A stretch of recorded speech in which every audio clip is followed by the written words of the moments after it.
বিদ্যুৎকে হাতে নাতে ধরতেই প্ল্যান করে পুলিশের সঙ্গে থানায় চলে গেল অনিরুদ্ধ। হ্যাঁ বন্ধুরা, এমনটাই দেখা যাবে। তাই সম্পূর্ণ জানতে ভিডিওটিতে লাইক দিয়ে চ্যানেলটি সাবস্ক্রাইব করে দেখতে থাকুন। গল্পের শুরুতে দেখা যাবে চিঠি লিখে অনিরুদ্ধ বাড়ি থেকে বেরিয়ে চলে যায়। তারপরেই রাস্তায় রাস্তায় হাঁটতে থাকে আর তানিয়ার কথা ভেবে খুব কষ্ট পেতে থাকে। ঠিক তখনই দেখতে পায় যে চোখের সামনে তানিয়া দাঁড়িয়ে আছে আর বাবা বলে ডাকছে। তখন অনিরুদ্ধ ছুটে আসে তানিয়ার কাছে আর বলে, প্রিন্সেস তুমি এখানে এসেছো? প্রিন্সেস তুমি এখানে কি করছো? এই বলে তানিয়াকে জড়িয়ে ধরে। হঠাৎ করে দেখতে পায় তানিয়া নেই। তখন তখন অনিরুদ্ধ কান্নায় ভেঙে পড়ে আর খুব কষ্ট পায়। ওইদিকে বাণী বারবার করে অনিরুদ্ধকে ফোনে ট্রাই করতে থাকে আর বলে, না ফোনটা কিছুতেই লাগছে না। না আমি বাড়িতে বসে থাকতে পারবো না, এই মিস্টার চ্যাটার্জিকে আমাকে খুঁজে বের করতে হবে। তখন সাথী বলে, এই ঝড়-ঝাপটার মধ্যে অনিরুদ্ধ কোথায় চলে গেল? তখন বিদ্যুতের মা বলে, বাণী রে কোথায় চলে গেল অনিরুদ্ধ? পুলিশের কাছে যেতে হবে। তখন বাণী বলে, না আমি যে করি হোক মিস্টার চ্যাটার্জিকে খুঁজে বের করবই। তার জন্য আর্যকে ফোন করতে হবে। তখনই অন্তরাকে ফোন করলে অন্তরা ফোন ধরে বলে, হ্যাঁ বৌদি এত রাতে ফোন করেছো, কিছু কি হয়েছে? তখনই বাণী বলে, অন্তরা কিছুতেই তোমার দাদাভাইকে খুঁজে পাচ্ছি না, চিঠি লিখে কোথায় যেন চলে গেছে। তখন অন্তরা বলে, কি বলছো তুমি? তখন আর্য বলে, বৌদি তুমি চিন্তা করো না, আমরা আসছি, দাদাভাইকে খুঁজে বের করবই। তখন বাণী বলে, ঠিক আছে। তারপরে বাণী যখনই বাড়ি থেকে বের হবে তখন কলিং বেল বাজলে দরজা খুলে দেখে পুলিশ দাঁড়িয়ে আছে। তখন বাণী বলে, আপনারা?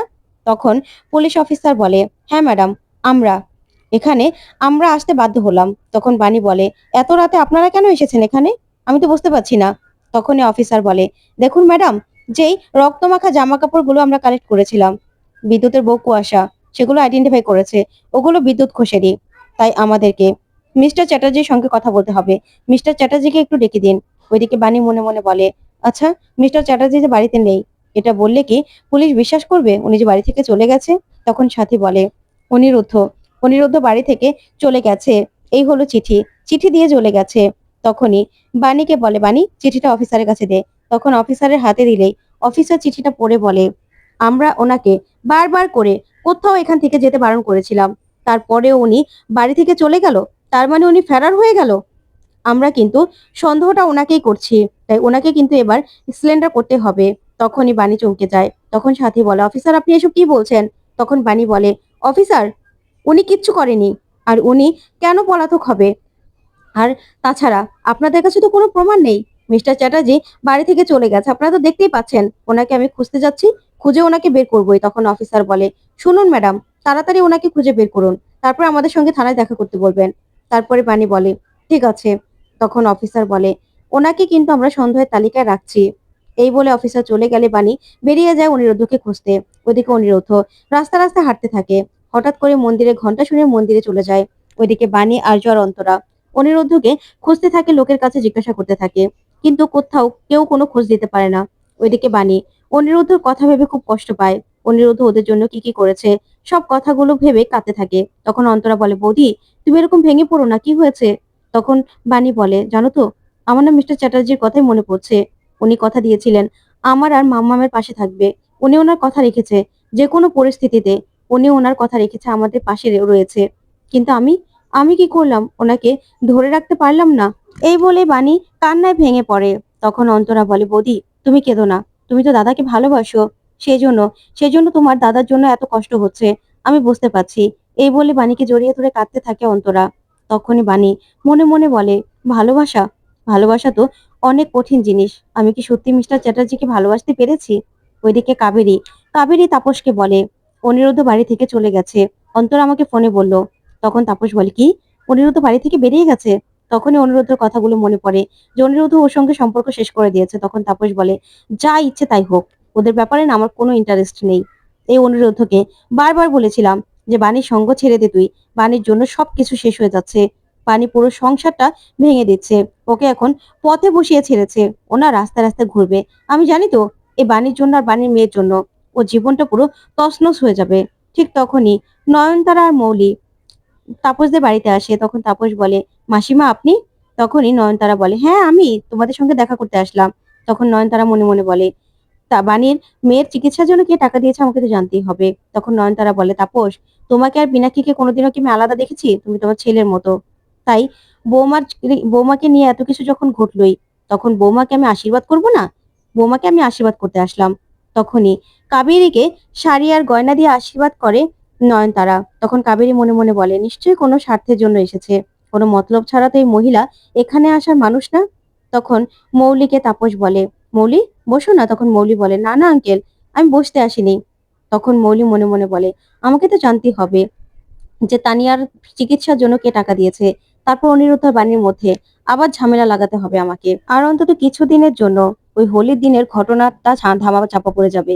ওইদিকে নয়নতারা তাপসকে বলে, তাপস, তোমার জন্য না আমরা ভীষণ খুশি। তখন মৌলি বলে, হ্যাঁ আঙ্কেল, তোমাকে তোমাকে তো দাদু কোম্পানি সিইও করে দিয়েছে, তাই এবার এতদিনে কোম্পানি একটা যোগ্য মানুষের হাতে পড়েছে। তখনই তাপস বলে, যাক, মেসোমশাই তাহলে আমাকে ক্ষমা করে দিয়েছে, তাই তো?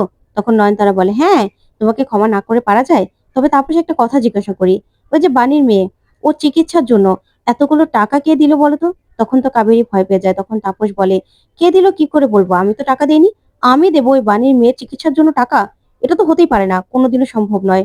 তখন কাবেরী মনে মনে বলে, তাপস তো জানে না যে আমি টাকাটা দিয়েছি, জানতে পারলে তো খবর আছে। তখনই কাবেরীর দিকে তাকায় নয়নতারা। আর তখন নয়নতারা কাবেরীকে এসে বলে, তুমি, তোমার মুখটা এমন ফ্যাকাশে হয়ে গেল কেন? তখন কাবেরী বলে, না না মাসিমা, আপনি যে কি বলেন না, আমার মুখটা কেন ফ্যাকাশে হবে, আপনাদের কথাই শুনছিলাম। তখন নয়নতারা মৌলিকে বলে, কিছু একটা তো গন্ডগোল আছে, মেয়েটার মুখটা দেখে বোঝা যাচ্ছে। তারপরে ওরা সেখান থেকে বেরিয়ে যায়। ওইদিকে আর্য, অন্তরা আর বাণী কিছুতেই অনিরুদ্ধকে খুঁজে পাচ্ছিল না। তখনই হঠাৎ করে বাণী মন্দিরে ঘন্টার শব্দ শুনতে পায় আর বলে, আর্য, এদিকে মন্দির আছে নাকি, চলো তো মন্দিরে যাই। তখন মন্দিরে গিয়ে অনিরুদ্ধর জন্য প্রার্থনা করতে থাকে বাণী আর বলে, আমাকে মিস্টার চ্যাটার্জিকে ফিরিয়ে দাও, ফিরিয়ে দাও। তখনই হঠাৎ করেই অনিরুদ্ধকে বসে থাকতে দেখেই বাণী আর বলে, মিস্টার চ্যাটার্জি না? আর্য, অন্তরা, দেখো তো, তোমার দাদা ভাই না? তখনই বাণী বলে ওঠে, মিস্টার চ্যাটার্জি। তখন অনিরুদ্ধ বাণীর দিকে তাকিয়ে বলে, বাণী, তোমরা এখানে? তখন বাণী বলে, কি ভেবেছিলেন আপনি এখানে আমাদের সবাইকে ছেড়ে এসে বসে থাকবেন, লুকিয়ে থাকবেন? নিজের লোকদেরকে কেউ এইভাবে এইভাবে ছেড়ে চলে আসে মিস্টার চ্যাটার্জি? তখন তো তো বাণীর কথা শুনে অনিরুদ্ধ চমকে যায় আর বলে, এত রাত করে তুমি এখানে কি করছো? তখন বাণী বলে, আপনি এইভাবে চিঠি লিখে চলে আসলেন, আর আমি আপনাকে খুঁজতে আসবো না? আপনি কি ভেবেছেন আপনার প্রিন্সেস আপনাকে ছাড়া ভালো থাকবে?